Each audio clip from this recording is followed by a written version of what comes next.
maybe we are not the incarnations what we spoke about, but also if you speak, I see you meet a Martin, but a different Martin Luther King, for example, with the enormous power you speak. And that gives me a real thrill and really moves me as one of the people in this audience. I really thank you. From one of my friends.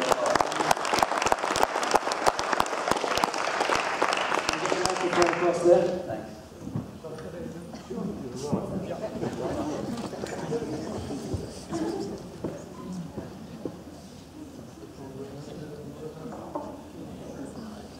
Hello. I would like also to thank you for this great evening yesterday and today. And I think due to the nature of the lecture, Michael and can you Catherine, speak closer to the mic? Sorry, we can't hear you. Due to the nature of the lecturing of Catherine and Michael, I think my question will be related to them. And I actually asked for comment of some idea which I have already for quite a long time. Michael, you have this process already succeeding there in South Africa against the bankers. And I see there some kind of potential on global scale. And could it be then some kind of connection between Catherine's work and your work? And maybe my idea about trying to connect with the work in Germany of Foundation of Dr. Rath. If you go to see this volume work, which we try to accomplish in the sense that he wants to bring second Nuremberg trial, where these big companies, which are already realized by you and us by a long time ago, that they are actually behind all these wars. And if we can, after you finish your job in South Africa, join forces with this man in a Foundation Dr. Rath, I already got some correspondence with him. And he told me, and he says, that my question to him, that he says it's possible. My question was, of course, can we sue also Wall Street bankers for financing Second World War? There is plenty of evidence there. There are even material evidence of financing Russian Revolution from the Wall Street. And if we are able to use these old data, which are, in my estimates, less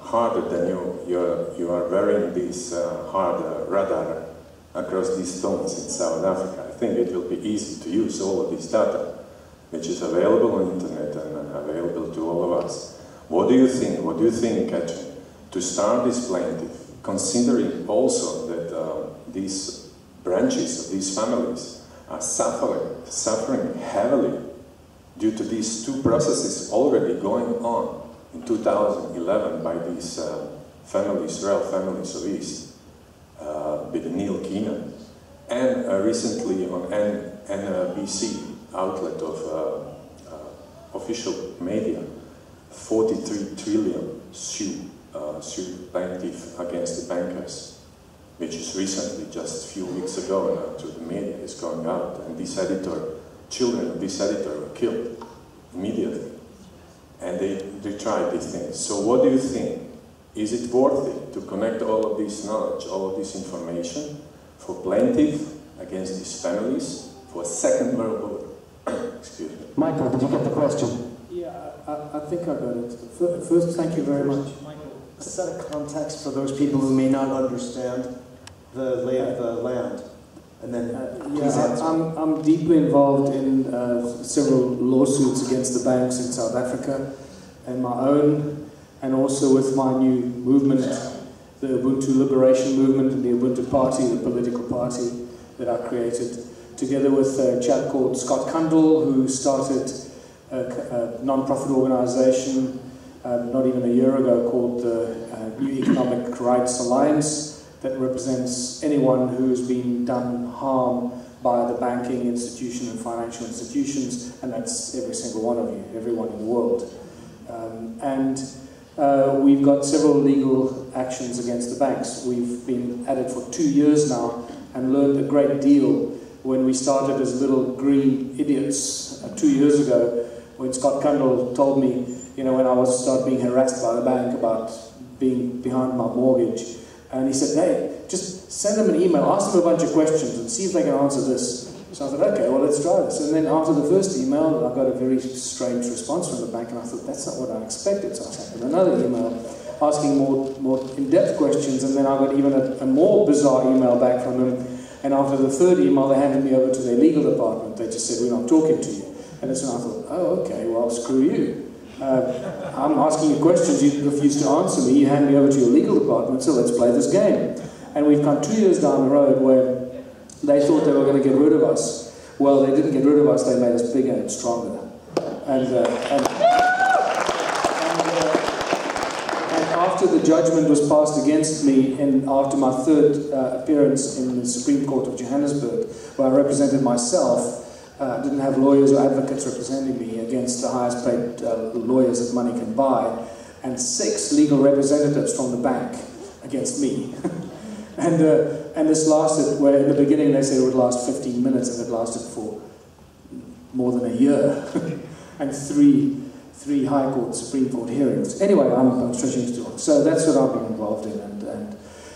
First of all, I want to say, I'm not doing this because I hate the banks or hate the bankers, or I don't hate anybody. I love every living thing in this universe. I'm doing this because I want to help them wake up and change their way of thinking, and make them realize that what they've been doing to humanity is wrong, and change everything about how they think. And I'm not the only one that we all have chosen to be here at this point in time. We're playing our roles perfectly, you playing your roles, everyone's playing their roles.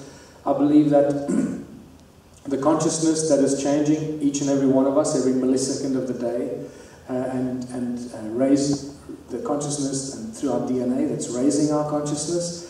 And I believe that those that have been doing the nasty things, in our opinion, nasty things to the rest of humanity, are waking up like everyone else. You can't block the rise of consciousness. The only thing that can stop it is you yourself. We can stop it through, and the tool that's been used there to stop our rise of consciousness is fear. They use fear to keep some sort of grip on us and hold on us. The moment we lose our fear, this explosion of consciousness is happening to everyone, including the bankers, the politicians, the ones that are suppressing the rest of humanity. And I believe that it's going to come through the children of these people. And when they wake up, and one day the children ask them, Daddy, I heard about this on the news. Is it true that you're doing this and this and that? Slowly but surely these people are going to stop wanting to do what they're doing, and they're going to bail out. So what we're doing with our legal action against the banks, although I do believe that we are very, very close to collapsing the global banking industry, and I know that sounds really, really arrogant.